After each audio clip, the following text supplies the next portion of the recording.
Have you sent me the live stream?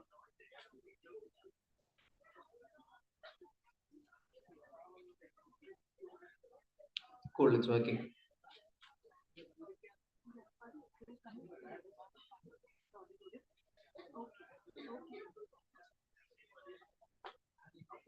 Sir, the mute and this thing is the problem, I guess. No, that's okay. It's just a little. It's a little.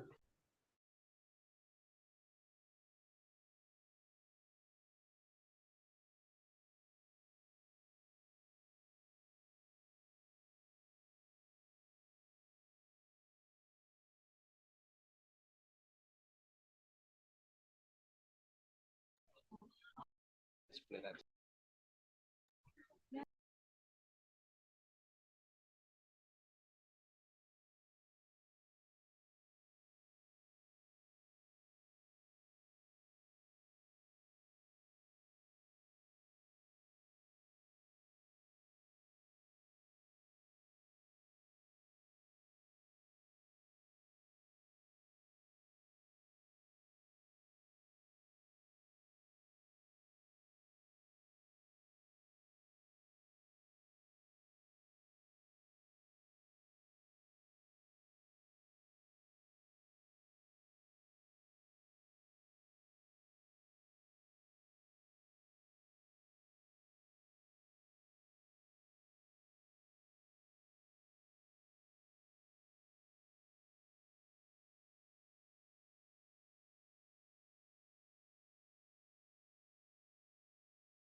If it crashes, don't worry.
Srijit, hide the taskbar as well.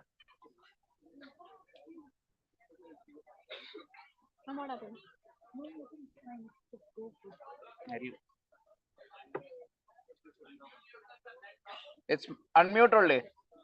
You can't hear me. The mic is here.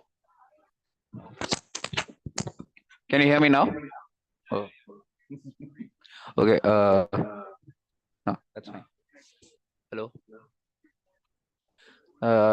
Remove the taskbar. Remove the taskbar. No, it's not off. It's 40. Hello. Remove the taskbar. That's fine. Now it's better. Now it's 140, 136. Still have time. If this she can do it here. Check. No, you better. No. We'll stick to the. Hello. So then we are good. Hello. Testing 1, 2, 3.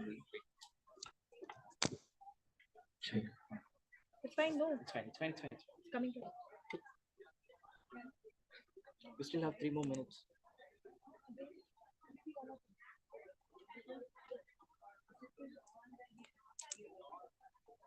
Then we have to switch off. She can't read, no? She has to read. What am I No, reading?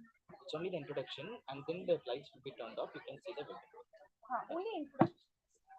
Because she has to speak, no? She has to read.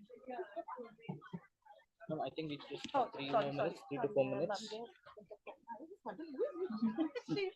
Why is she standing there? Okay.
Hello.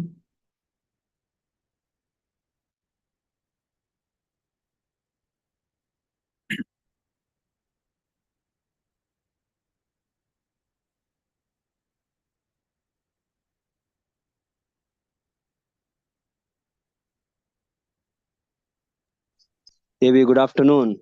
Good afternoon. Glad to be here. Yes, nice having you. Thank you so much, Dr. Rigo. It's a pleasure. Yes. Our panelists have joined. I think one of them is yet to join, Mr. Mazhar Abbas. Okay.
A very good afternoon and welcome all to the final segment of MediaCon 2024.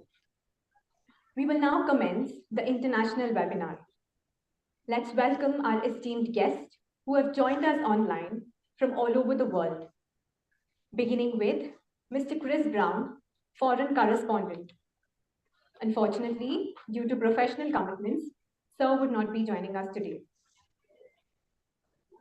I'd also like to welcome Mr. Mazhar Abbas, Geo News, senior analyst and columnist for Daily Jump.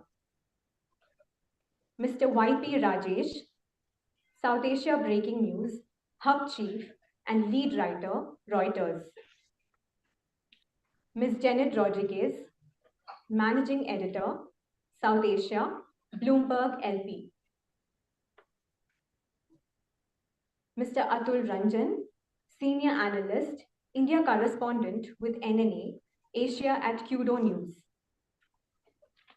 And finally, I'd like to welcome Mr. A.V. Varghese, Media Practitioner, who will be our moderator for the session.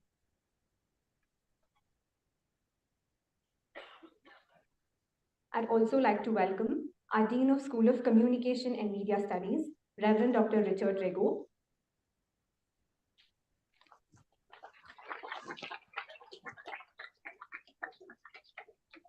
Thank you, dear panelists, for joining us. Over to you all. So, hello, Rajesh, Ranjan, Ms. Rodriguez. Can you hear me? Yes, I can. Okay, thank you. So, shall we get down to business more or less immediately? Absolutely. Yeah. So, I'm very happy that I could be here as moderator.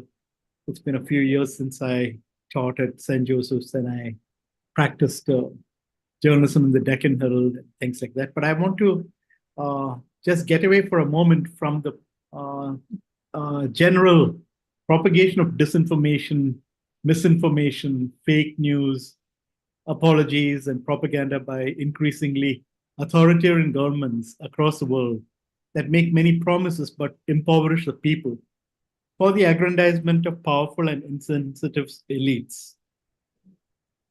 And that is what media, politics, and governance seems to be swinging around to, except in certain pockets of, I would say within quotation marks, resistance or even enlightenment.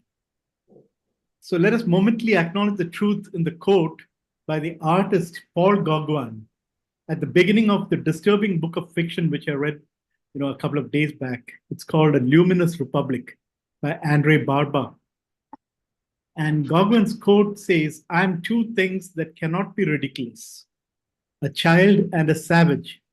I'm two things that cannot be ridiculous, a child and a savage." To me, this quote is a telling indictment of how the systems of media, politics, and governance intertwine to work in certain ways in our times. Both politicians and media, or rather sections of them, manipulate audiences, believing that they're childish in their understanding. Technology enables this condition. That one can say is imposed by a certain kind of savage. The result is not art or beauty of the kind that Gauguin gave for the world, unless you want to call governance by Hitler or Stalin a kind of performance art. Instead, the result is the destruction of human lives, especially the vulnerable and the innocent. The Luminous Republic is set in the mythical South American city of San Cristobal. And I just want to read a bit from the preface by Edmund White of the summary of the book, which is quite short. It is about a provincial city where wild children, speaking their own language and seemingly without a leader, children between the ages of 7 and 13 appear to be given over to joy and freedom. Where do they live? No one knows. Are they peaceful? It seems so, until they stab to death 2 adults in a raid on a supermarket because of some glut of euphoria and ineptitude. They aren't just hungry, they're anarchic. When the city gives baskets of food to the city's poorest citizens on Christmas Eve, the children rip them open, and scatter the trees. This is the world that most rebellious children fantasize about. They are elusive, triumphant, opposed to the dull order that hangs over the city. Early on, we, the readers, are warned that all 32 of these jungle boys and girls will die, though we don't know yet why or how.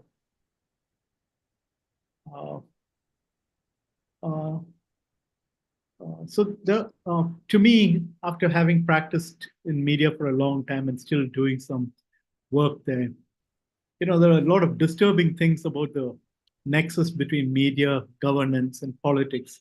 And I'm sure that our esteemed panelists will be able to throw more light on the matter than me.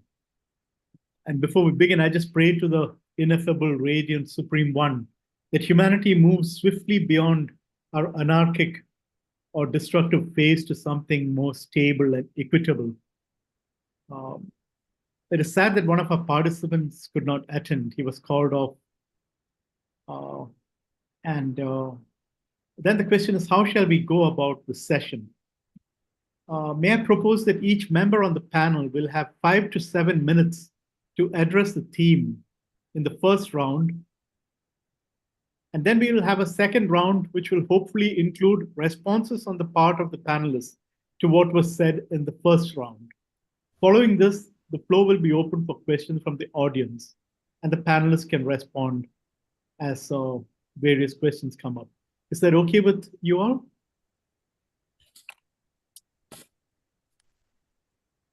That sounds good.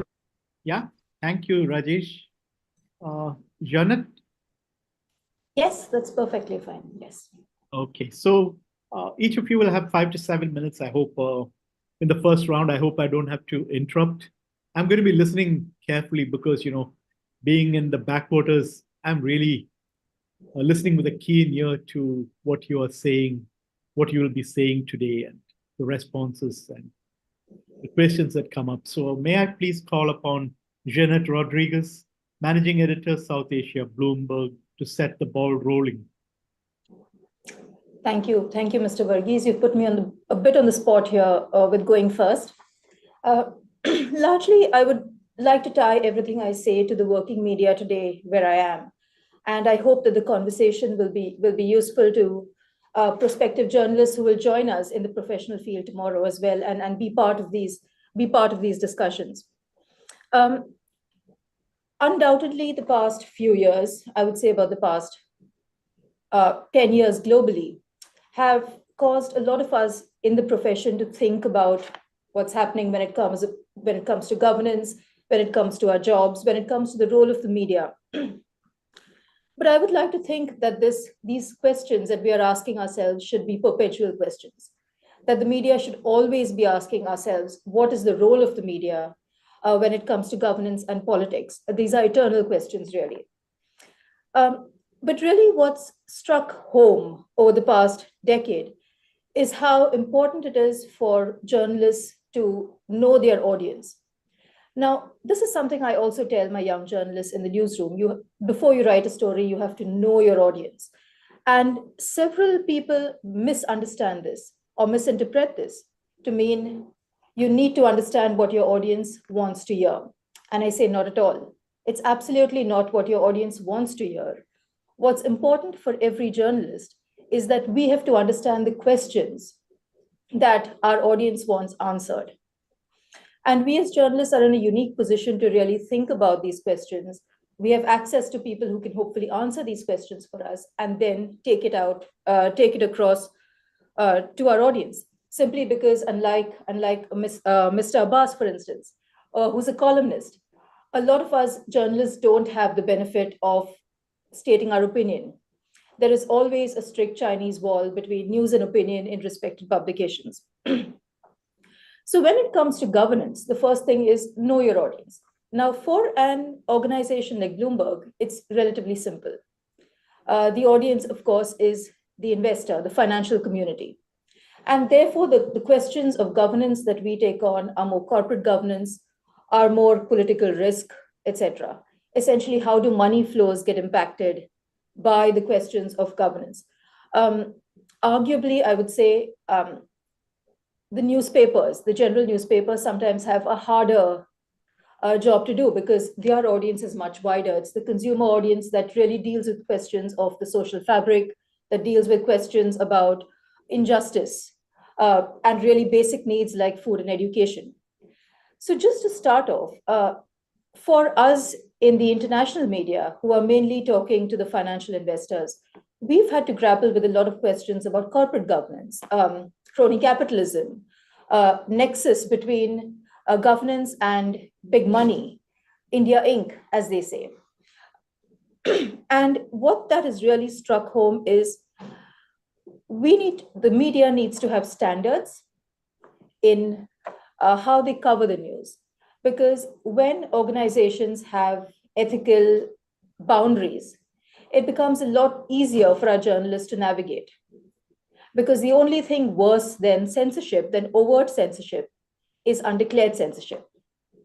And that's where news organizations can help their journalists by actually stating clearly what are the boundaries, what are the ethical boundaries journalists should or shouldn't cross.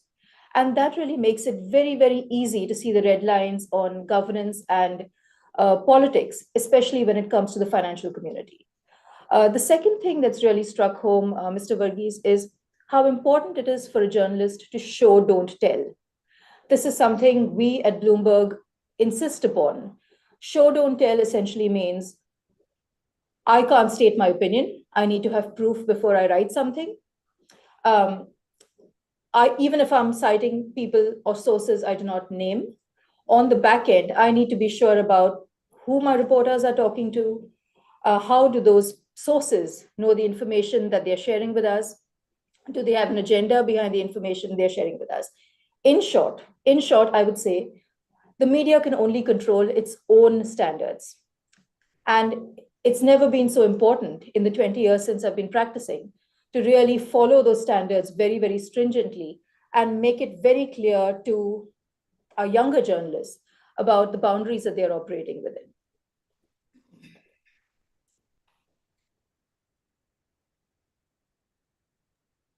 Thank you, Janet.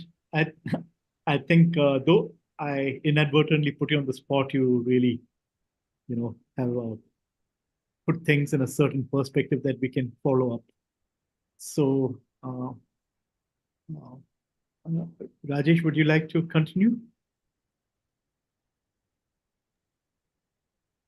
Thank you, Mr. Varghese. Yes, and hello and good afternoon to everyone. Thanks for having me. It's a pleasure to be well.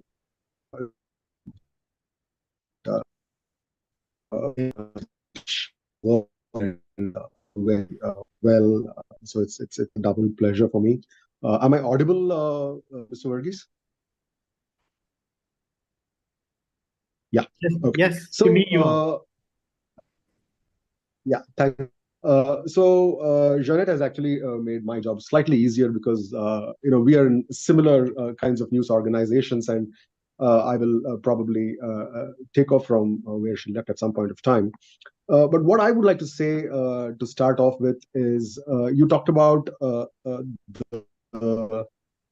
nexus between the media, governance, and politics.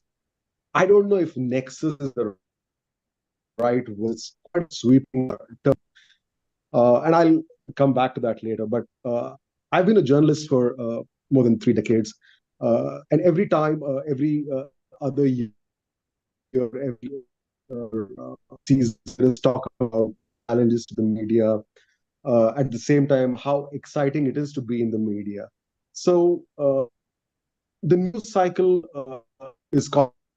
We keep covering things. We keep writing about things. Challenges are encountered. Politics changes. Governments change. Policies change. And the job of journalists remains the same: to report it and reflect it objectively and neutrally and truly. Is that made difficult in different parts of the world? We read about that. Yes, of course, there are challenges to situations where media encounters roadblocks, and media. It is not new for the media, not in this part of the world, not in any other part of the world. So it is part and parcel of being a journalist to be able to see these challenges and encounter them and deal with them while doing our jobs. A very senior colleague once we were chatting about journalism, and I would like to share that anecdote here. Uh, it's he called it a trade. What is the trade? The trade is collecting information and transmitting that information. We are communicators. 30 years back, we had newspapers and magazines, and television was just beginning to open its eyes in India as a mass news medium. And then we all know how it evolved. I won't get into the history too much. We went into a range of TV channels. Then we had the internet, websites. So the medium changed. But what we do at the end of the day, the trade doesn't change. The tricks of the trade change, but the trade remains the same, which is collecting information, processing it, and transmitting it. Just ask him. So what happens is, in this process, there will be highs and lows, ebbs and flows, and journalists have to deal with that. That is what it is, whether it comes to governance or politics or sports or business. So it's about dealing with that and moving on. Yes, like Jeanette mentioned, the last 10 years have been different. I was not a journalist during the times of emergency in India, or some other period in some other part of the country where there was a clampdown on the media. I'm sure people who lived through that and were journalists through that will look back and talk to us about those lessons they learned and what it was to be a journalist at that time. So in the larger picture, which is why I said, maybe the word nexus is too sweeping.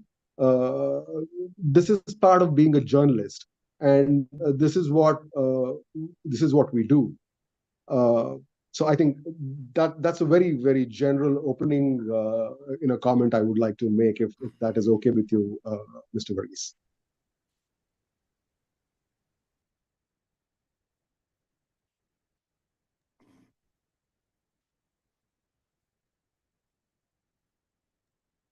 Thank you so much, Rajesh.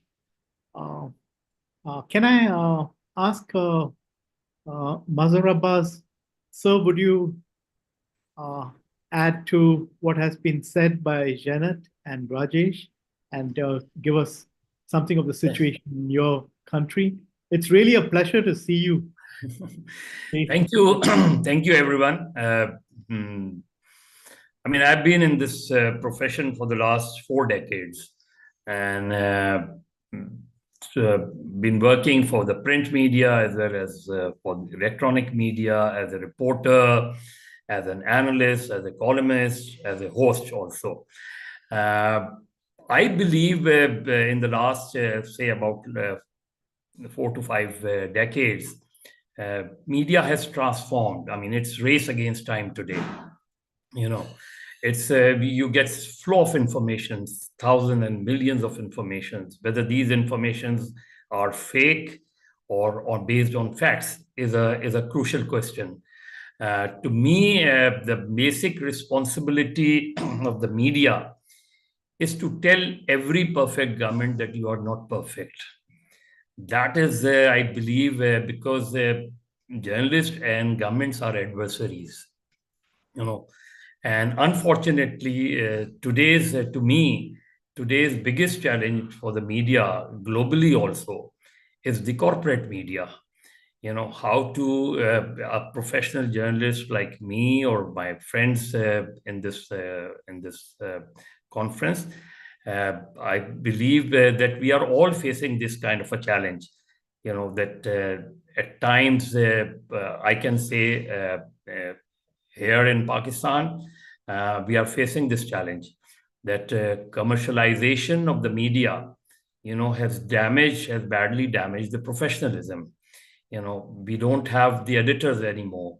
We don't have such editors who can take positions. Most of the owners themselves have become the editors. So when they became the editors, they have commercial interests more than the professional interests. Your news often during the elections in particular, the amount of advertisements we get, it's always at the cost of the news. And at times we face these challenges, this frustration that commercial advertisements in a 35 minutes talk show, for that 20 to 25 minutes went to the advertisements, government advertisement. So where can I come out with a scoop or as explosive stories or a breaking news? Now we have even changed the concept of the breaking news. Every statements became the breaking news. I belong to a family of journalists, and not only here but also in your country.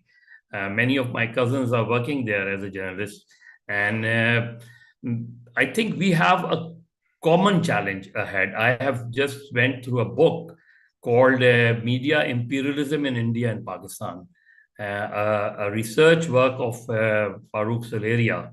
And it's a very interesting book, a very well-researched book on how the corporate media has damaged the professionalism. This is, I think, the biggest challenge for us. I believe as far as the social media or a digital media is concerned, to me, it's a form of expression of everyone, whether he's a journalist or not. He has this expression, he has this platform available to express his or her views in whatever way they want to. The dilemma which I am facing here as a journalist, who have seen one of the best editors also, who have worked under one of the best editors also, and now today I am facing these challenges that everyone in this country is a senior journalist. Everyone, who can come out with a juicy stuff, So you either because it's race against time, you hardly have the time available to authenticize the news, whether this news is authentic or not. I think this to me is a very big challenge for all of us, because to me, people has a right to know. And the challenge which we are facing is that whether we are giving that information to the people or not, because today we are debating on the issue of information, misinformation, and disinformation. And one word is common in all the three, and that is information. So if we have a platform available with hundreds and thousands and millions of followers, now it's up to me whether I can even guide the nation, and I can even misguide the nation. So its responsibility lies on me, and much more, because people are expecting, because as a electronic media person, the danger which I am facing today is that I'm too vulnerable. People, during my print media, people hardly recognize me, except for those against whom I have written. Other people don't even recognize whether I'm Mazhar Abbas or XYZ or not. But when I joined television, I started facing this kind of a pressure. Whether someone is coming towards you, is your follower, is your supporter, or he can attack you. And this kind of a situation we are all facing, because of our vulnerability. Now everyone recognize me, and he or she react in their own way. That reaction could be violent. That reaction could be, they can come out with argument, they can disagree, that's fine. But they can be violent also. I have covered events of public meetings, public rallies, and faced these challenges and faced these difficulties also. To me, as far as the financial aspect is concerned, I mean, it's very important. You must have a good editorial team. You must have a good editing team also. In electronic media, I mean, I can say the channel which I am working is the largest in Pakistan, the Geo network, and they have a proper editorial team. Normally we don't have live talk shows. We always have, talk shows, then it's edited. And if the editors have all the power to edit, and even at times they even have the power to drop that show. They find it that it's very offensive. It can create unrest, public interest, because after all, journalism is for the public interest.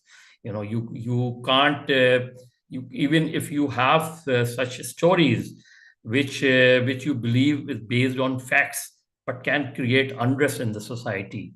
So it's a challenge whether such a story should go on air or not. So I believe that these kind of challenges which today's media is facing, I think all of those who believe in professionalism, who believe in ethical journalism, who believe that people has a right to know, who believe that democracy is an essential part of freedom of expression, who believe that we have every right to express our views, I think we should come together. And hopefully, if most of the professionals get together, I believe that we can look for way forward in a challenging time. Thank you so much. Thank you so much. May I invite Atul Ranjan? Could you add? I'm audible?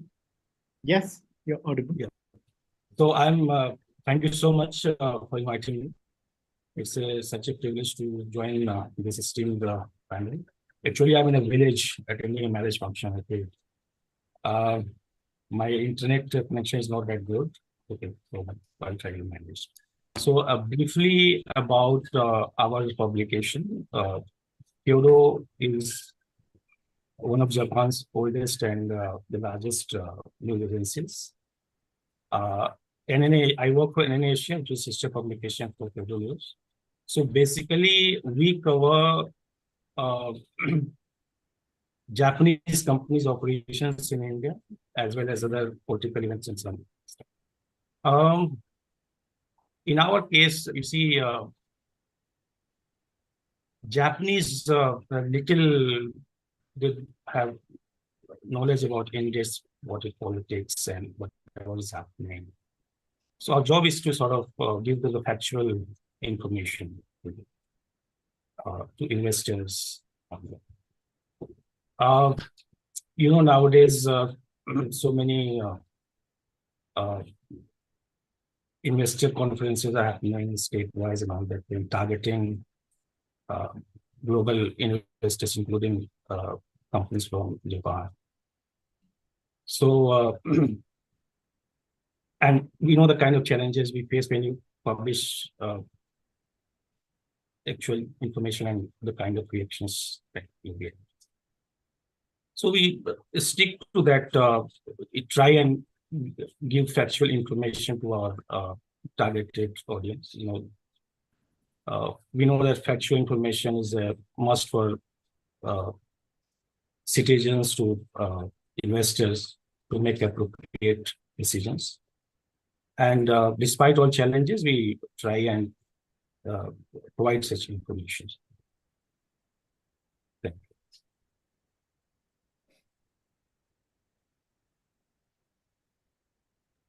Is that it? Atul, are you done?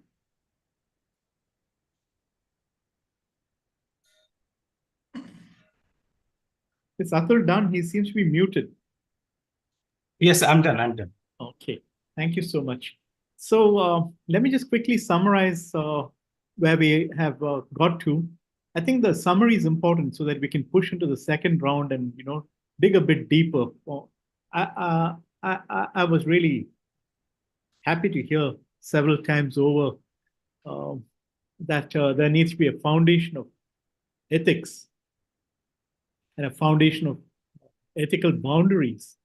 Only then can journalists navigate the circumstances. And again, one of the common elements was that in the past 10 years, several challenges have cropped up, not just in India, but in various countries. And we are all aware of these things. a third issue was commercialization and the deep impact that finances and investors have on media.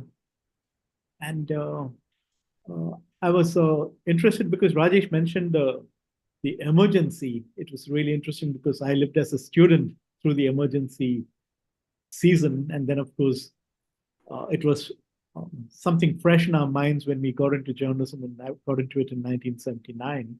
So,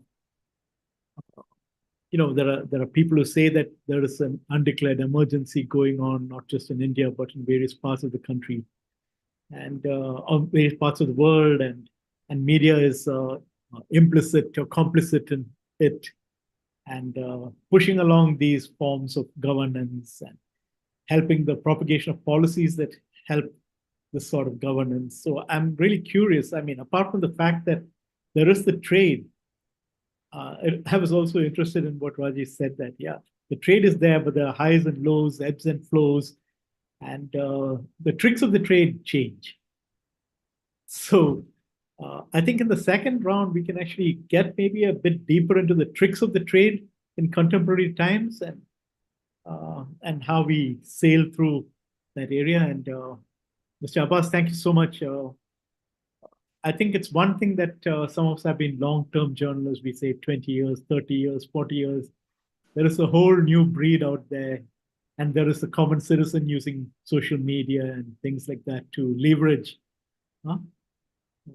power and principles and things like that. So I think we can go a bit deeper into these matters. So, Janet, would you like to now push it a bit deeper into certain other layers? Well, the most layered thinking that I get in my life, Mr. Varghese, comes not from journalism or the newspapers. It comes from reading a lot of fiction. And as somebody who reads a lot of science fiction, my belief is that one fine day, when all our jobs are taken over by computers, the commoditized media is taken over by computers, the only commodity that will have value is credible, true information. Rajesh, of course, works for Reuters. Reuters has a long storied history about sending pigeons across the seas when wars were happening, just to ensure that accurate information is sent across to people who need them and who can benefit from them, who can trade on that information. Bloomberg, of course, was set up a bit later, but the concept is the same. Can we give credible information to people who can act upon that information? That, of course, is because our audiences are financial audiences, but really the purpose of journalism is the same. Can we get authenticated, credible information to people who can act upon that? Sometimes, of course, information is acted upon for negative reasons, but there really is no trick to the trade. It's about having a passion to understand where the nuance lies. It's about being comfortable with nuance, more importantly. Especially in our part of the world, I don't think you can survive as a journalist if you're not talking to everybody across the spectrum. You have to take all stance, you have to listen to people with all kinds of stances, hear what they have to say, and invest that time in ensuring that your story reflects those views. The only trick of the trade that I personally follow is something that I learned, which we call the 6 steps of writing, which says that if you give 50% of your time on a story to reporting, and that's very essential, you have to give 15% of your time to sit and edit the copy. As Mr. Abbas also mentioned, that the importance of having editors. There are no tricks. There are just people who, as a reporter, you speak to people, you question them, you get their views, and then your editor will interrogate the reporter. The editor needs to interrogate the reporter to make sure that the reporter's own bias is not in. There are no holes in the story that we haven't filled. We are giving as complete a picture to our audiences as we possibly can. So no, in short, I don't believe there are any tricks of the trade. The only trick, for lack of a better term, is how can I ensure that the information I get and the information I share with my audience is true.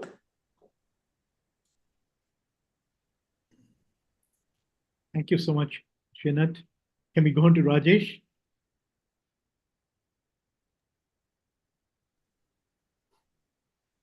Thank you.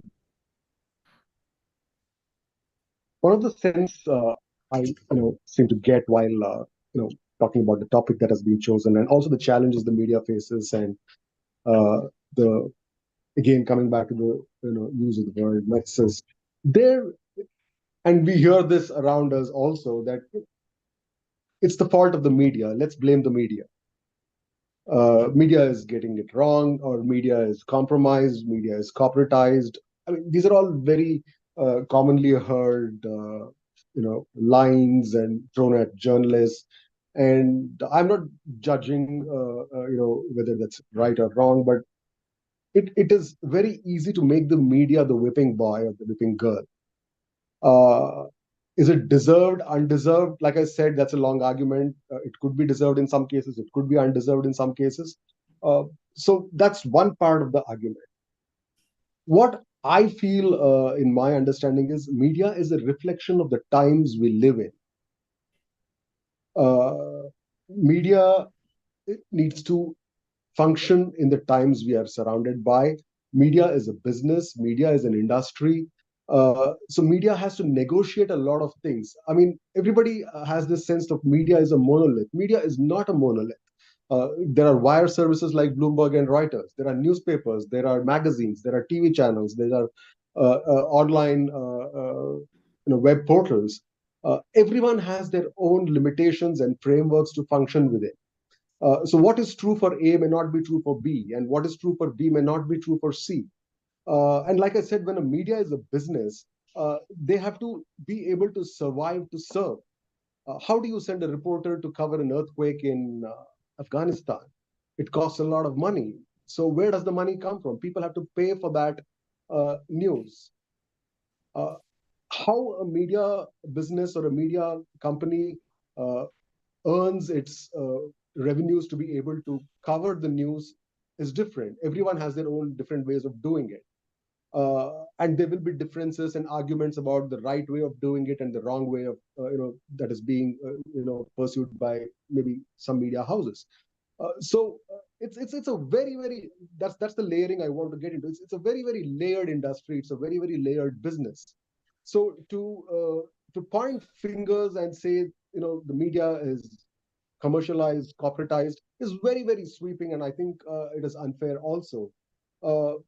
Unless, in our minds that, we have this very noble utopian idea that media is an NGO or a charity that has to live by a certain holy grail. But that is not reality. I mean, we have to serve our customers to the best of our ability. And in Reuters' case, I can speak for Reuters. Reuters serves the financial investor community like Bloomberg does, but it also serves the media in the world. It serves all the newspapers, TV channels, websites in the world. So Reuters has to be true to all of them.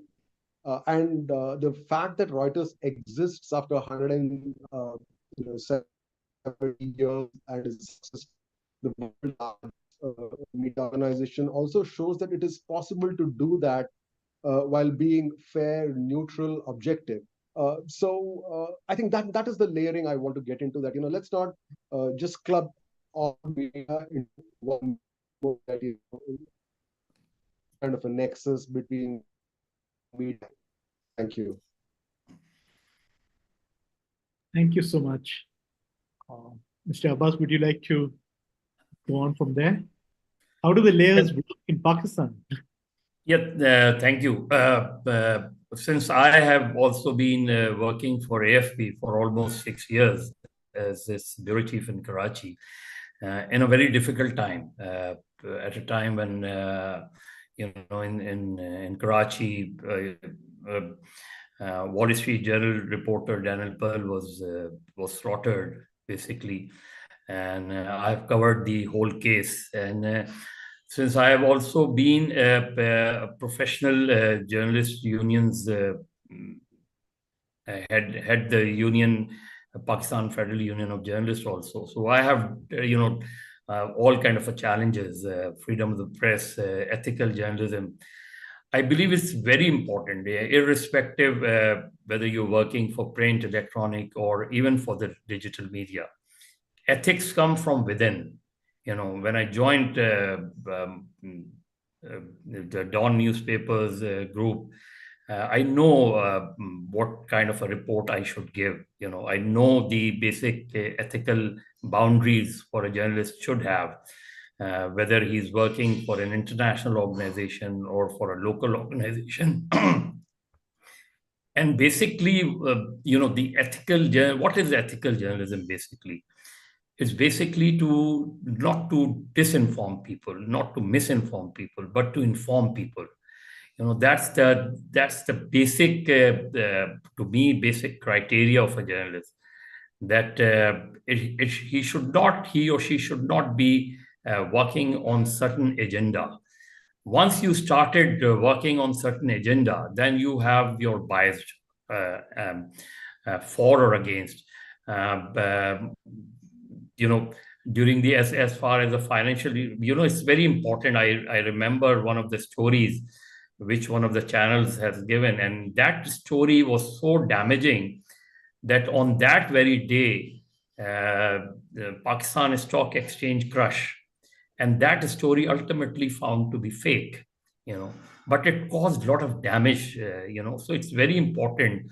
That is why I always, stress, and we always stress as a union also, that we must revive the editor's institution, because the editor takes the responsibility after, whatever news he is on air or on print, and then he or she takes the responsibility of the news.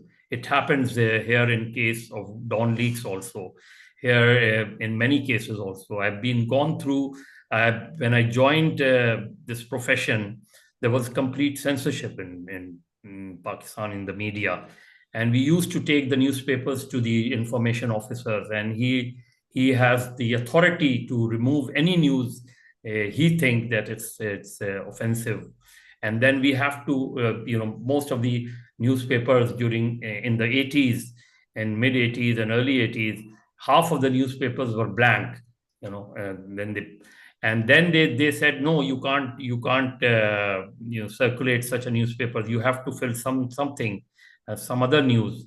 So we have been going through these kind of challenges, but then ultimately at that time there were strong editors, so they took positions, they stand on the stories, and whether it's a legal case or a challenge from any hardline groups or any political pressures or pressures from the state. So strong editors, takes positions. A weak editor or the owners is very difficult, because he not only have his market available, but also the challenges. They can pull the advertisements. They can use government advertisements as leverage. If you give stories in our favor, we'll give you more advertisement. So as a journalist, at times you feel frustrated when your story is censored. At times you feel frustrated when you've been told not to give this angle to the story, give this angle to the story. So these challenges are very essential, because in the end, it's the people who judge my credibility is more important than my financial aspect. To me, it's very important that my story should not be bounced back. It's important for me to see that if I'm giving the story, it must be well researched, and and at times you face these kind of threats also, and which I went through, and I know that in globally I can say that how much a fake news or a disinformation can harm the country. I know we all aware of weapon of mass destruction. What happened in the end? You destroyed a country on a fake news. on a manipulated news. Now, it's not even a fake news. It's a disinformation created with a purpose. And the purpose was to destroy a country. And in the end, a newspaper, an American newspaper, apologized for being used. And so we have to be, as a professional, we have to be very careful, collectively also and individually also. So I think that's the only ethics we have to follow. The story has to be authentic. Audio and video leaks, for instance, we often air in I can say in our country, we often air video leaks and audio leaks. And one of the high courts has asked me to assist. How can we stop this? So I said that the only to me, that I cannot air any audio or video leaks without establishing its authenticity. It's very important that you can't privacy, for instance, you can't you just air the video of a person without verifying whether it's authentic or not, because that can cause hell or to his or her family. And this is exactly what's happening today. Without authenticity, we are airing conversation between the two persons. At times, the video leaks of highly objectionable video leaks also. So as a journalist, I believe, and I think every professional journalist, that authenticity to me is the essential part of the ethical journalism. Thank you so much, Mr. Abbas. Atul, would you like to continue?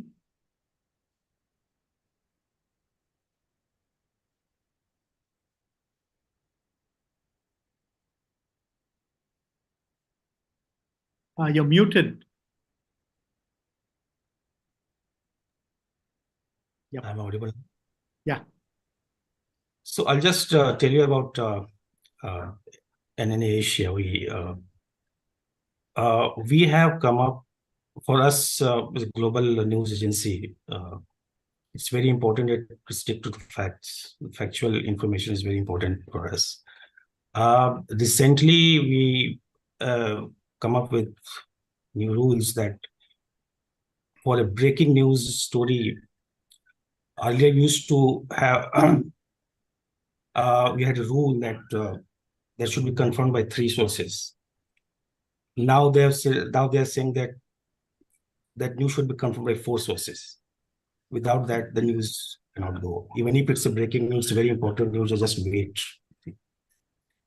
So for us, we are that's the only way, I think, to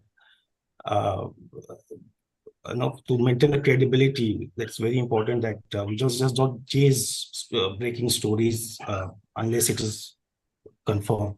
That. Also, what is very important, that all these fake news and all the social media and all that kind of thing, that it is giving a legacy media, the news agencies and all that, new opportunities, basically. Let the news, fake news or whatever, break on, let them on social media, Twitter and all that thing. To check the authenticity of that news, the people should come to Kyoto, to Reuters, to Bloomberg. Yeah. So it's an opportunity for us, and to maintain the credibility. Let there be hundreds of blogs and all that. But to check that credibility, whether the information is credible, and they should come to us. That should be our. Thank you. Yeah, I think some really interesting points have been made here. Janet was talking about how fiction helps her, especially science fiction reading helps her leverage certain aspects of journalism. And she really raised this issue of computers and AI and things. And I work in this space now, and that's why, in a sense, I have retreated into the background, because I can sit in the backwaters and I can be connected to people. And one of the issues that I have been finding in my life is, people are sending me stuff that they cooked up using AI. whether it's Chat GPT or Claude AI or a whole lot of these, machine intelligence or whatever you want to call it. But I also find that alongside that, there has been a lot of AI detection software that has been, has become operational. And so it's really bizarre. So I get stuff to edit, then I run it through the AI detector, and the AI detector says 50% non-human, 70% non-human, 5% non-human. And then I get back to the client and say, look, the detectors say this. And some of them say it's okay, our people don't mind, so I let it be. Some of them are really worried, and then they say, can you rehumanize this material? And so there seems to be a very interesting space of interplay going on between machine and human being. And the value or credibility of both are being weighed in the balance, I think, in many ways. And I think the really intelligent media people will learn how to use both simultaneously and get something of real value and credibility out of this strange mix that's happening. We still have to wait. So I was really curious about this whole, media takeover by algorithms, computers, how much is accurate, how much feels human, or does it feel manufactured, So, and I like the point that she made about nuances. It's about, it's not about the tricks of the trade, but, there's a passion for understanding nuances, being comfortable with navigating nuances and distilling it perhaps, and the 6 steps of writing. Some of these things are worth returning to, some of our foundational principles. And both Abbas and Jeanette mentioning that it's good to have solid editors who can interrogate the reporter. And I found it really interesting that Atul said, well, we have moved up from 3 sources to, 4 sources to confirm authenticity. So yeah, we can say that there are good things happening in certain spaces. And I think these spaces will outlive and outrun. Can I add something? Yeah, please. That's a whole... because he just quoted about the 4 sources. The case which I was referring to when one of the channels gave a story, at that time it was, I think, in 2009, and judges were restored, and that channel gave a story that government is considering to denotify all these judges. That created hue and cry, and that almost Karachi Stock Exchange crushes, and then a commission was constituted, and it was headed by Mr. Hamid Haroon, who is the owner of Dawn newspaper. And his finding was, in the end, that any story of sensitive nature need to be verified, at least, if not direct sources, then at least by 2 or 3 sources. And that I just want to add. And one of my editors used to always say, if in doubt, leave it out. Yeah, that's a good old principle. And I don't know, I think Mr. Abbas and all of us, we have all worked quite a long time. And I don't know if there is a slight sense that old things have passed away, kind of, and we are at sea in some ways. But I don't really think it's true. I think there are people who are holding the fort, especially in powerful institutions like Bloomberg, even Reuters, Kurdo, the spaces that Mr. Abbas works in. And I think these, in the long term, they will overturn certain other machinations. I like what Atul said, let the Twitter people say what they want, let the blog say what they want. There's information there. But at the end of it, the institutions that hold fast to ethics and principles and systems and things, they will come through. This is my hope too. I just wanted to provoke by saying, some stories. Especially in the case of Bloomberg or Reuters, I keep wondering, how do you survive the pressures that so many medium and smaller media enterprises, surrender to? for the sake of ads or revenue. I was just wondering, so how can the principles used by Reuters or Bloomberg or Mr. Abbas personally and in the institutions he works with, how can it trickle down to the medium and small newspapers, and even perhaps to these blogs and other such spaces? I'm just curious about it. I would just say, Mr. Varghese, because your currency is credibility and accuracy. Let me be very clear. I do not think journalism is in peril. I think journalism has got a very bright and long future. As Rajesh said, the tricks of the trade, again, for lack of a better term, might change, but the trade is here to stay. And why is that? Again, my simple point that information always has value. How does Bloomberg resist pressure? Partly it's because we don't rely on advertising. Since we serve the investor community who trades on information, so-called negative news is as important to them as positive news. Because if we publish bad news about a company, and again, let me be clear, I don't like bad, good, etc. It's just accurate or inaccurate. I like to strip, and this is part of how I function. I like to strip away all the morality from information and just say, is it accurate? Is it not? If it's accurate, does it serve a function? Is it useful to my audience? If yes, I publish. If not, I don't publish. So the first test is the information accurate. The second is the information useful. Clear both questions, we publish.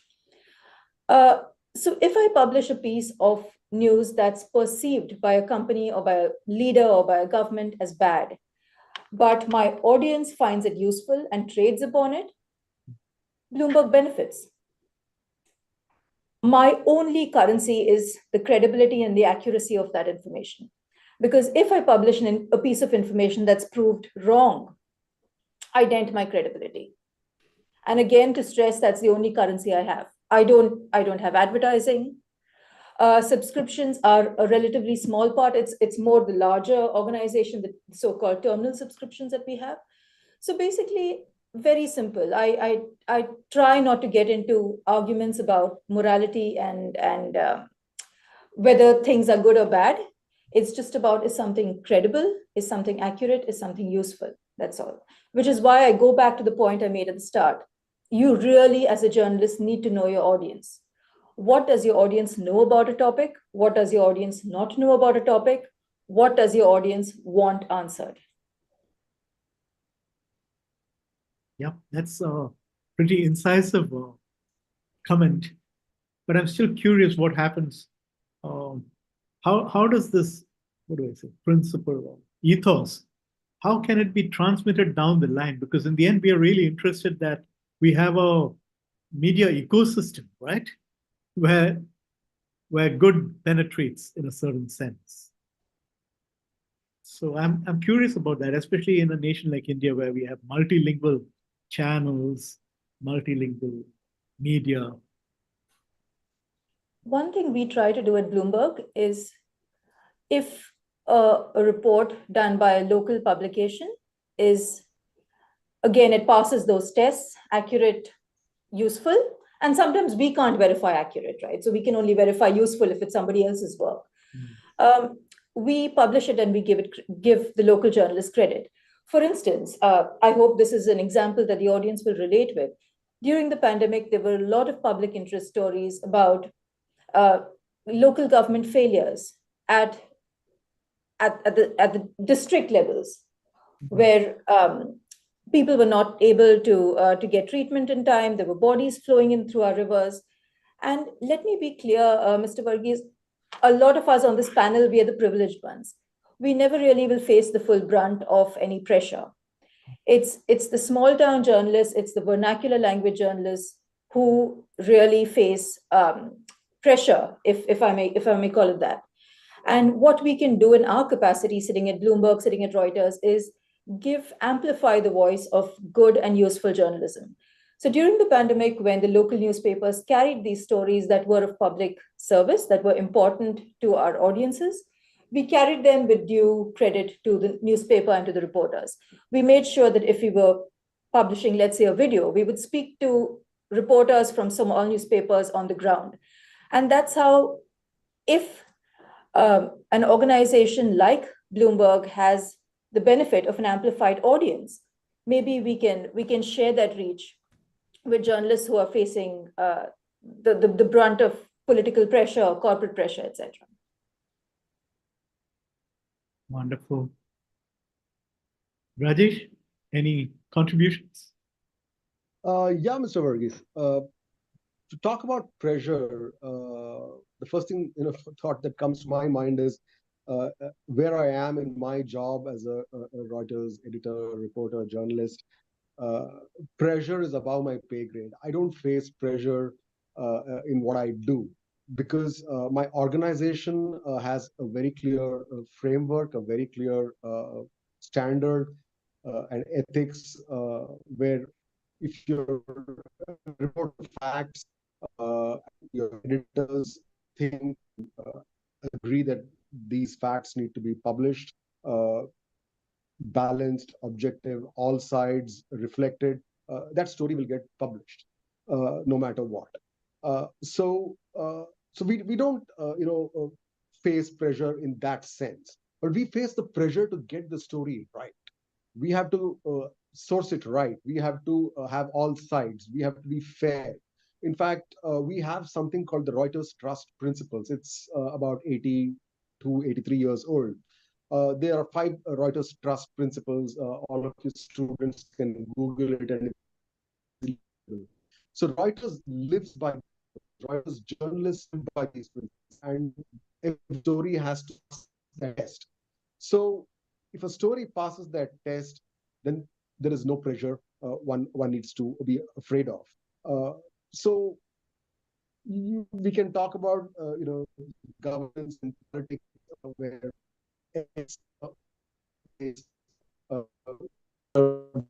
this is false information, fake news. What does Reuters do in that situation? We report both sides. We are not allowed to have an opinion, or we are not allowed to come to a judgment. Our primary job is to reflect the facts and convey the facts truthfully. When that happens, pressure doesn't come in the way. I think that it goes back to the very basics of journalism. Report the facts, convey the facts. There are people whose job it is to write opinions, and they will write opinions. But Reuters journalists don't write opinions; they cannot editorialize. So that way, it's much more simpler and clearer to do the job we are given to do. Yeah, I would just think that in this sense, the algorithm also makes things more simpler and accurate, perhaps down the line. But I'm curious what Mr. Abbas has to say about it, because recently we have seen journalists who might have had to go to jail, or even powerful organizations being raided because of a particular story that has been put out. And I'm curious what you would say about these situations, whether it's your country or. You see, generally, we have all agreed, almost during half an hour or an hour conversations, we all agreed that we need good editors. We all agreed that authenticity of the news is the essential part of journalism. We all agreed that credibility always comes when your story don't bounce back. More often, any newspaper or news agency's credibility lies that their stories should not be bounced back. The only challenge to me, as far as the pressures is concerned, you see, to me, we have always been told, and I have during my university days also, that always try to avoid litigation. And for that, either you have to have all the documents and all the your news need authenticity, and you can stand before the court also. So that is one aspect of the story, that you have to be very careful about the litigation. You don't have to be scared about the litigation. You have to be careful about it. And secondly, you know, whatever your editors guide you, or whatever you have to have, if you're going to interview someone, for that matter, if you're going to for a story, you have to have the essential information about that story, you know. And for the interviewers also, you have to be very careful while interviewing someone. So I think as far as I agree with that journalism still has a future, and you know, in whatever form it will be, you know, essentially, and in the end, it's the information which counts. And the biggest challenge to all of us is how to counter disinformation, because you see, negativity always sells. A negative story is more attractive for a viewer rather than an authentic story. So to me, we are facing a serious challenge of disinformation, because by the time, you know, the disinformation circulated like anything, you know, it's you know, it's very difficult to counter the disinformation. But in the end, it's the information and the facts that last. It's the authenticity of the news which will last. It's not the disinformation. It's not the BS, although it can cause a lot of damage to the society also. But in the end, I believe that if your story is based on solid sources, if your story is authentic, that story will last, and the disinformation will fade out. Ultimately, will fade out, although it can cause a lot of damage. So, I think in the last half an hour or in an hour, we have agreed on basic ethical boundaries, which to me is very essential. Even for instance, any misleading story about, for instance, about the financial aspects, about any stories, can cause colossal damage even to a country, you know. So one has to be very careful in giving such stories. So I think if you are not on any agenda, if your channel is not agenda driven, if your newspaper is not agenda driven, if your newspaper you know, they obviously you know, advertisements are very important, market is very important, but you have to keep a balance between the market and the story. And obviously, you know, your audience, you know, which you know, readers follow which kind of a trend, but you can't be taken away. You know, you have to be very, very careful. You have to tell the people that the kind of disinformation circulating is not correct. So I think these challenges in today's journalism, in today's media, whether print, electronic, or digital media, one thing is most important, is the authenticity, and that authenticity will bring credibility to the journalist. Thank you so much. You have wrapped it all up. I think we have a couple of minutes before I go into the questions from the floor. Atul, would you like to have the last word?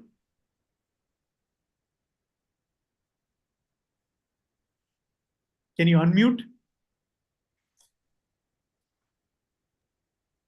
Hello, sir. Yeah.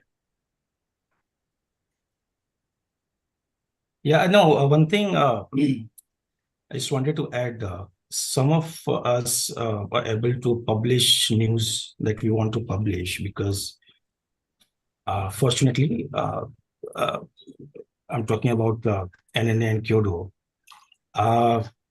They have enough cash, okay, cash rich. But there are others who cannot, know, even if news is correct, but they have pressure, they under some pressure, they can't publish. The only advantage that we have is that it's difficult. I mean, the news that we want to get it public, we publish it because we have that very cache rich and but that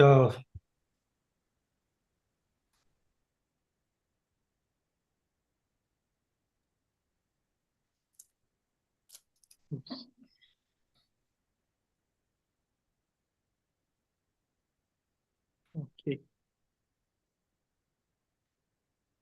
Is that it? You're muted, Atul.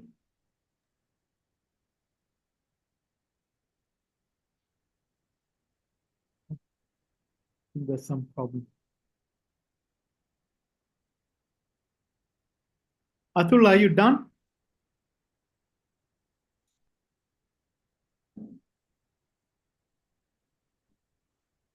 Okay. I think, Atul, are you done? You're muted.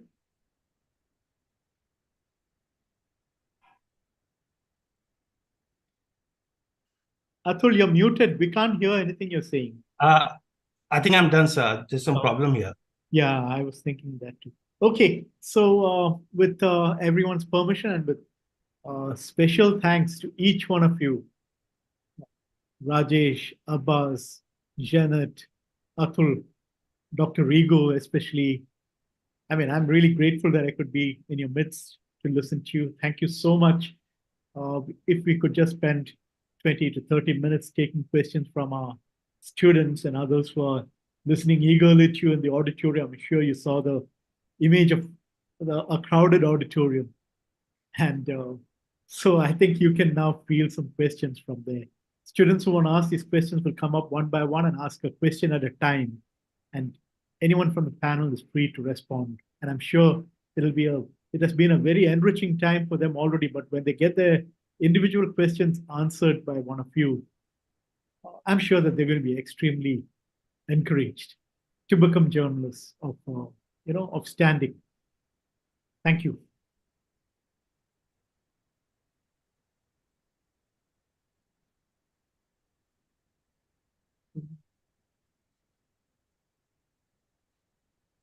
Who does the questioning? Angeline? Yes.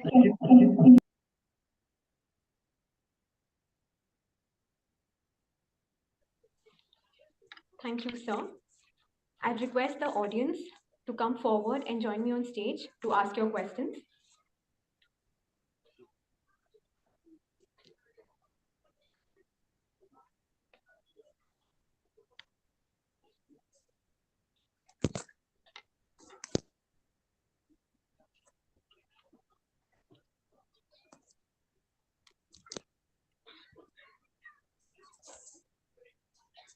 Hello, sir. Yes. I'm Abhirami. And my question is that how do we tackle the inherent bias that is prevalent in international journalism?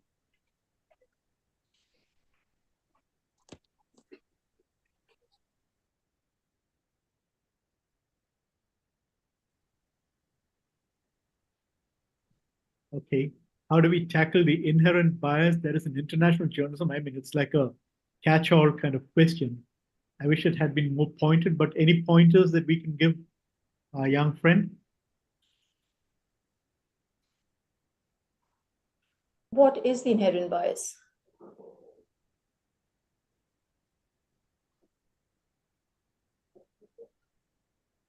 Yeah, what is the inherent bias?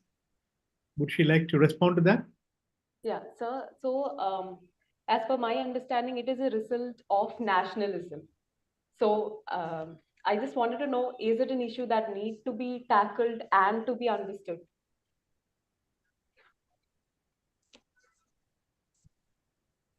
Can you just expand on your question? We don't mind listening to you for a few minutes. So, journalism which exists on the national level as compared to the international level is like very different. So I just wanted to make sense of how people have to actually respond to the international take on various issues after being subjected to the national news. You see, it all depends. It all depends on the story as such. Every country has its own. Globally, if you internationally also they have a channel for local audience. They have a channel for international audience, and it all depends on the story. For instance, Gaza story. If you see that internationally also, that story, many channels and many colleagues, some of my colleagues working for international organizations also, they said that they have to be very careful while giving a story on Gaza. And because some of the international newspapers and the international news agencies also, they have their SOPs on it also. So it all depends. You have to see whether that story, coming in my country or in your country, will have impact in as a journalist also, and but as a young journalist, or even someone who has spent 40 years in journalism, I have to see whether I can read from the story's content whether this story is biased or unbiased, whether this story is authentic or need to be investigated. So I think that we have to be careful when when you see the wire services, whether Reuters or AFP or AP, and even Bloomberg. You as a young journalist, you have to be very careful, because that is why you have to have a political outlook. It's very important for a journalist, for a young journalist, to read international politics also. It's not merely reading journalism also, but it's international politics also. And you'll judge the terminologies used in the international media about, for instance, about the Palestinians, about even in Iran's case, even in Iraq during the conflict between and globally also. And during the war, we all know that the truth is the first casualty during the war. So that's my view of as I understand the questions. Janet, what would you like to say to this lady? I'm not 100% sure I understood the question correctly, but my interpretation of that question is,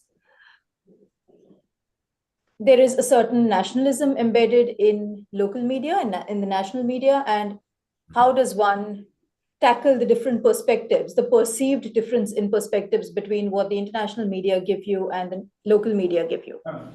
I would say that my answer will be different for different people. Let's say my mom was asking me the same question. My answer to her would be different. But since I'm speaking to young people who aspire to be journalists, my question is my answer is on the same lines as Mr. Abbas. It's incumbent upon you, if you want to be a journalist, to really read widely, have a worldview, read everything. Don't form your opinions initially. Watch and read all sorts of media, get your information from Twitter, get your information from a registered so-called credible news service, get your information from every piece, because that will help you filter what's credible and not. In time, you'll get a bullshit meter, pardon my language. In time, you'll be able to figure out for yourself what's right and wrong. Again, I'll stress that if I was answering this question to somebody who was just part of the non-journalism fraternity, I would have a different answer for them. Let's say it was my mother or a cousin or a friend who was asking me that, I would answer this question differently. But since I'm asked this question by somebody who's hopefully aspiring to be a journalist, I would say that it's incumbent upon you, it's really your duty to be curious about what's happening in the world. Read widely, more importantly, talk to people widely. This is something I'm seeing that young journalists are losing, the ability to go out and talk to people. They're more comfortable with phones and texts and technology. But go out and speak to people, and you'll be amazed how your spidey senses will be activated. You'll immediately know when people are lying to you. You'll immediately know when there's a slant to information. Something will tingle at the back of your neck. But that will come only when you get your critical mass of information first. So the only way I would say is good old shoe leather reporting. Go out and talk to people, go and understand the different perspectives, read widely, refine your own bullshit meters. Can we have the next question, Angeline?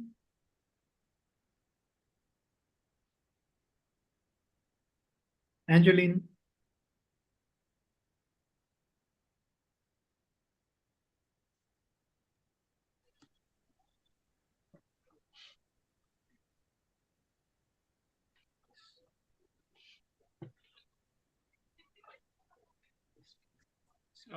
Hello, sir. My name is Rahul. I have this question. What happens is many of the times a journalist has a story, and like you spoke in the previous, like in the one of the like when you're speaking like about it's about ethics also. It should come within. There are journalists who have good ethics, but the agencies they are working for forces them or puts them in a position where they'll have to make that choice. So like how do you advise such journalists to overcome such situations, because you see this happening often a lot? Some journalists quit it, but sometimes they can't. So what should we do then, like as a journalist? Rajesh, would you like to answer that question? Well, it's not an easy question because, like I said earlier in one of my comments, that every media organization, every media business has different standards.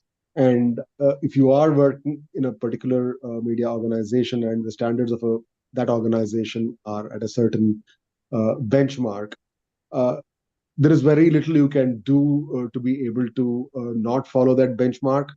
So it is incumbent on the journalist to realize the limitations of the organization. So end of the day, you're an employee. I mean, it's not you don't run the place. You're not the editor. So that does place a limitation on the journalist. Even in large organizations, even in international organizations, you cannot write whatever you want and get away with it because that organization has its framework. So there are rules, regulations, and pressures. So these are different things in different places. And yes, so you will be limited as a journalist in what you do in different ways, in both in positive ways and not so positive ways. Anything more? Anyone else want to add? You see, there are two ways. Naturally, if you file a story, your editor has every right to stop that story. Don't publish that story. But that editor has no right to add something in that story without your consent. Now, no organization can force you to do so and so thing and to do a story against so and so person. They can ask you not to do that story, but they can't ask you to do a story in this manner. And if an organization, now in the past, say about 10, 20 years back, journalists don't have that kind of an outlets, that you can just resign and go to some. But now you have different outlets. It's my choice that if some organization or if my owner, wants that angle in that story, and if I disagree with it, the only thing I can do that I kindly ask someone else to do that story. I can politely ask him that I can't do that story. Now, the maximum, if you are a competent journalist, it's very difficult for an editor or an owner to say goodbye to you. They know that if we sack someone, he or she can get job from any other organization. They can, and for a young journalist, I think it's a challenge. Definitely, it's a challenge for a young journalist. But now you have so much outlets available, digital media, your own YouTube channel, your own digital, any digital platform, and you can even earn a legal earning from that, from those organizations. So you don't have to be too much come under too much pressure from them. So there are outlets available. But naturally, a young journalist will face this kind of a challenge when he or she enters in any organization and they started asking you to go there and to file this story which you believe is not authentic also. So you have a choice now, but definitely I agree with Rajesh that there are limitations on any report of any reporters for that matter. You know that if you are working, for instance, I know what is Dawn policy, I know what is Geo's policy generally, or for that matter, any other policy. Or if you are working for Indian Express, or if you are working for any Indian TV channel, you know that this channel has tilt towards so and so party or a group. So choice is yours. If you are a young journalist, you must be reading newspapers, you must be watching television channels. You know this channel has biased against so and so this channel. So its choice is yours, but there are certain limitations definitely of a media, any media houses. But in the end, it's you have to take the decision. If you are competent enough, if you know that you can get job, if not in this organization, maybe in another organization, don't be scared. And we have one more question.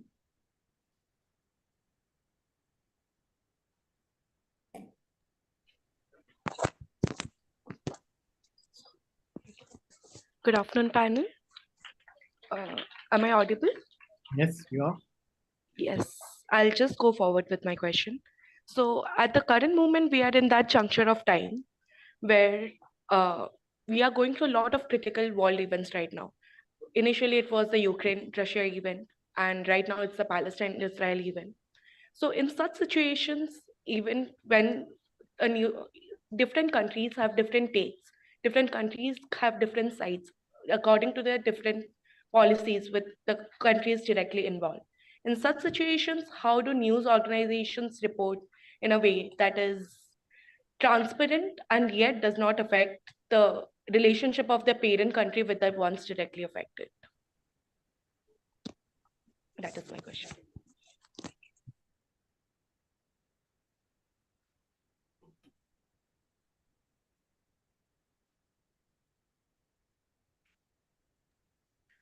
Okay, maybe I'll take that and try to answer it to the best of my ability.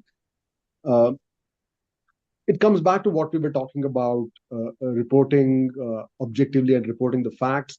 So you may have 5 countries or 10 countries involved in the situation. It could be the war in Ukraine, or it could be the war in Gaza. There is a position on the Israeli side, there's a position on the Gaza side, there's a position on the Arab countries side, there's a position on the European side, the Americans, the global South. And you should be able to report and reflect all that accurately and truthfully. Can a newspaper headquartered in Bombay or Delhi or Bangalore do that? Obviously not, because they don't have the resources. But which is why agencies like Reuters and AP and AFP and others come into play, where they have the resources, they have the people in different parts of the world, and they deploy these resources to report what is factual and accurate from those countries. And then there are editors and desks that pull all of these things together and put them together in such a way that it reflects accuracy and the positions of those countries. If that is done rightly, then you don't have to worry about an X country being worried or a Y country being worried that your story is wrong or inaccurate. There could be countries that are not so open in terms of sharing information, and there would be limitations there, and journalists have a way of finding information from those countries. So again, it comes back to the point of the challenges journalists face, and they tackle those challenges, which is why you are able to read stories from any of these hotspots you mentioned day in and day out, and it reflects all sides, or at least speaking for some of the outlets, they try their best to get all sides and present it in such a way. And there will be outlets which are limited, and they have a position and an editorial policy to reflect a certain side. So those kind of organizations may not be comfortable, or those organizations may not be seen favorably by certain other countries. But speaking for Reuters, we don't face that. I hope that answers your question. If I could just add to what Rajesh was saying, here also it's very important for newsroom managers, because when we have a global conflict with many sides and many differing sides, and a lot of them in direct opposition to each other, it's very, very important that the people who manage these individual newsrooms are filtering the right kind of information to the decision makers sitting in the headquarters, so that there can be one set of guidelines across to all your journalists saying, this is the terminology we'll use. This is language that is neutral, it's non-inflammatory. This is how we're going to write about the conflict. This is how India sees it. This is how Pakistan sees it. This is how XYZ, Ukraine, Palestine, Gaza, all of these people see the war. It's very important to be comfortable with nuance, but it's also very important to be decisive, to be quick with your decisions, and to be transparent about your decisions. And that's why a good newsroom management, the editors that Mr. Abbas was speaking about, is so very important, because these editors have to be quick in taking their decisions. They have to have enough knowledge about the world, enough knowledge about the varying stances that the world has. And it's also very important for reporters and newsroom managers on the ground in these various countries to be filtering the right kind of information to their headquarters. And this is what we call situational awareness, because as a journalist, you are not just, let me put it this way, right? As a journalist, you have to have two perspectives, or as a successful journalist, you have to have two perspectives. One is what we call a mouse on the street. A mouse is running around on the road, seeing where there's garbage being collected, looking at what the people are doing. It's a very granular set of information that the mouse is collecting as it scurries about on the road. But then you also need to be an eagle, flying 30,000 feet in the air and having a bird's eye perspective of what's happening. So if you're a successful journalist, you'll have both of these, and you'll know how to relay this information to the stakeholders.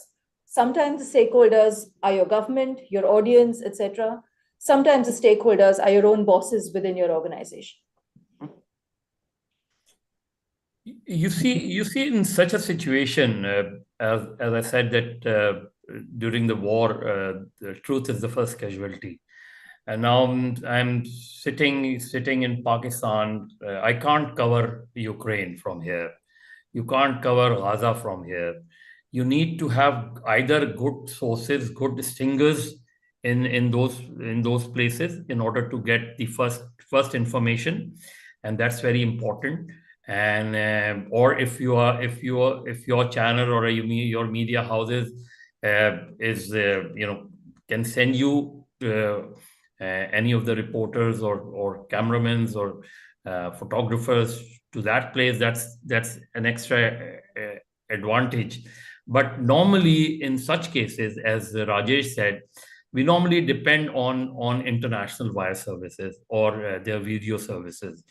And normally, if as a classical example of I normally, while watching crisis in Ukraine or in Gaza, I watch both Al Jazeera and CNN.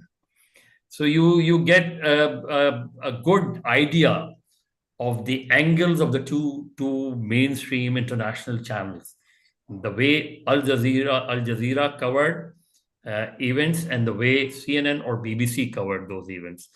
And normally in our channel, I can say in our country, normally they takes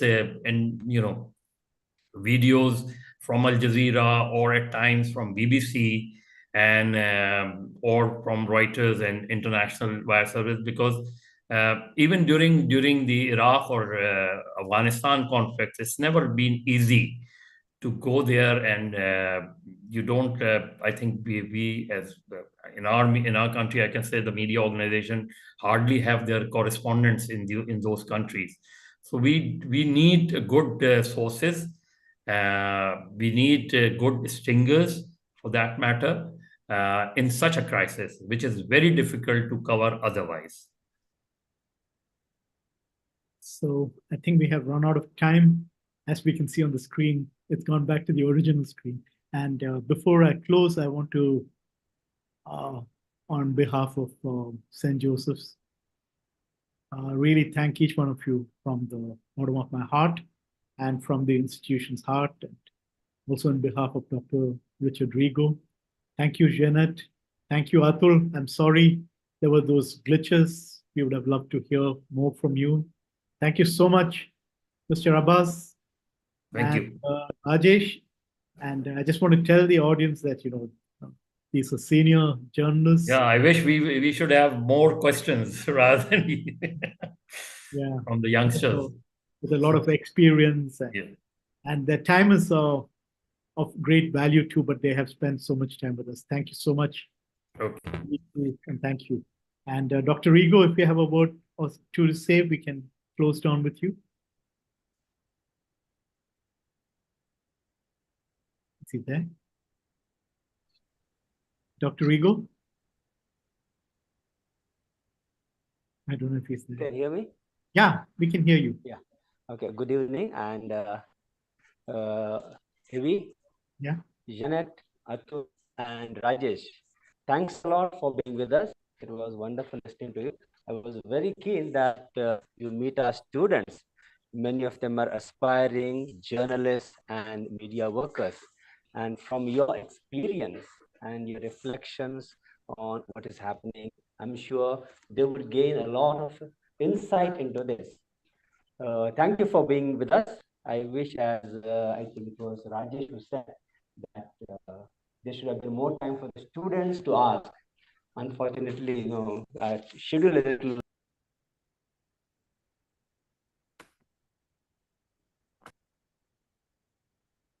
Dr. Rigo? Dr. Rigo? Something happened.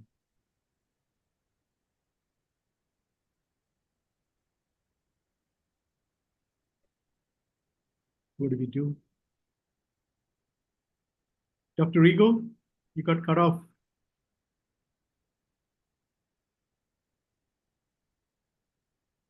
Angeline, are you there?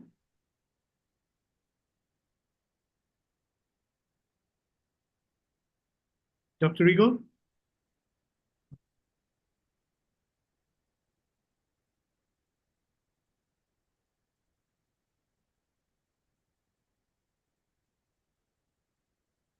I guess this is the point where we wish the students all the best, and I just hope that some of them come to our newsrooms. Yep. So let's close down. Thank you so much again for your patience. Thank you, Mr. Varghese. Thanks. Thank you, Mr. Varghese. It was a pleasure. Dr. Rigo has come. Yeah, Dr. Rigo, we can't hear you. We can't hear you. Now you can hear me? Yes, now we can hear you. Okay, good. Okay. Yeah. I don't think they heard me. Yeah, we can hear you. Okay. Okay, now you bye. Bye-bye. Okay, bye everyone. We can leave. All Thank you. students are saying bye. Bye.